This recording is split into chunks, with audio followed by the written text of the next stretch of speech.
Hi friends, welcome to Storytime. Today we're going to read a biography called Snowflake Bentley, and it is about a man who lived in Vermont who loved snow so much that he spent his whole life figuring out a way to photograph snow so everybody could enjoy how beautiful the snow crystals are. And I want you to notice what's on the front cover here, especially first grade. We just talked about this. This book won a medal, won the Caldecott medal, and the gold Caldecott. Very special. All right, so let's look at Snowflake Bentley. It's written by Jacqueline Briggs Martin, illustrated by Mary Azarian. In the days when farmers worked with ox and sled and cut the dark with lantern light, there lived a boy who loved snow more than anything else in the world. A little closer here.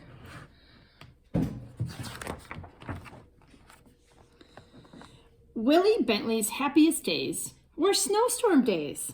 He watched snowflakes fall on his mittens, on the dried grass of Vermont farm fields, on the dark metal handle of the barn door. He said snow was as beautiful as butterflies or apple blossoms. He could net butterflies and show them to his older brother Charlie. He could pick apple blossoms and take them to his mother. But he could not share snowflakes because he couldn't save them. When his mother gave him an old microscope, he used it to look at flowers, raindrops, and blades of grass. Best of all, he used it to look at snow. While other children built forts and pelted snowballs at roosting crows, Willie was catching single snowflakes. Day after stormy day, he studied the icy crystals. Their intricate patterns were even more beautiful than he had imagined. He expected to find whole flakes that were the same, that were copies of each other. But he never did. Willie decided he must find a way to save snowflakes so others could see their wonderful designs. For 3 winters, he tried drawing snow crystals, but they always melted before he could finish. When he was 16, Willie read of a camera with its own microscope. If I had that camera, I could photograph snowflakes, he told his mother. Willie's mother knew he would not be happy until he could share what he had seen. Fussing with snow is just foolishness, his father said. But still, he loved his son, and when Willie was 17, his parents spent their whole savings and bought the camera. It was taller than a newborn calf and cost as much as his father's herd of 10 cows. Willie was sure it was the best of all the cameras. Even so, his first pictures were failures, no better than shadows. Yet he would not quit. Mistake by mistake, snowflake by snowflake, Willie worked through every storm. Winter ended and the snow melted, and he had no good pictures. He waited for another season of snow. One day in that second winter, he tried a new experiment, and it worked. Willie had figured out how to photograph snowflakes. Now everyone can see the great beauty in a tiny crystal, he said.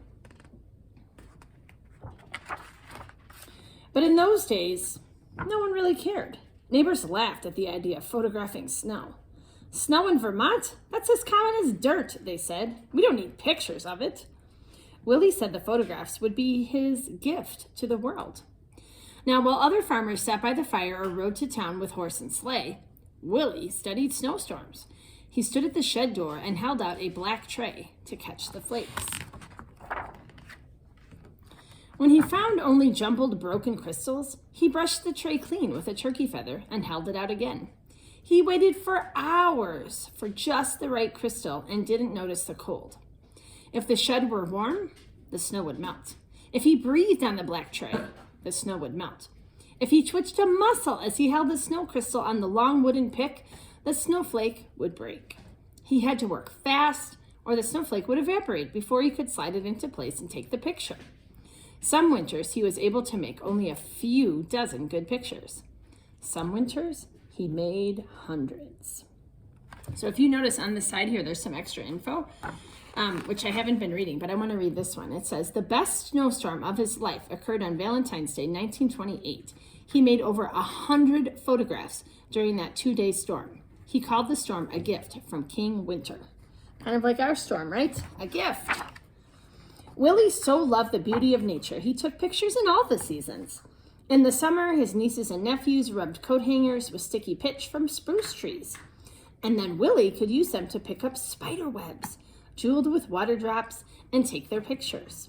On fall nights, he would gently tie a grasshopper to a flower so he could find it in the morning and photograph the dew-covered insect. But his snow crystal pictures were always his favorites. He gave copies away or sold them for a few cents. He made special pictures as gifts for birthdays, and he even held evening slideshows on the lawns of his friends. Children and adults sat on the grass and watched while Willie projected his slides onto a sheet hung over a clothesline. He wrote about snow and published his pictures in magazines. He gave speeches about snow to faraway scholars and neighborhood sky watchers. You are doing great work, said a professor from Wisconsin.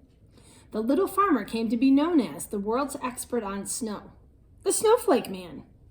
But he never grew rich. He spent every penny he made on his pictures. Willie said there was treasures in the snow. I can't afford to miss a single snowstorm, he told a friend. I never know when I will find some wonderful prize.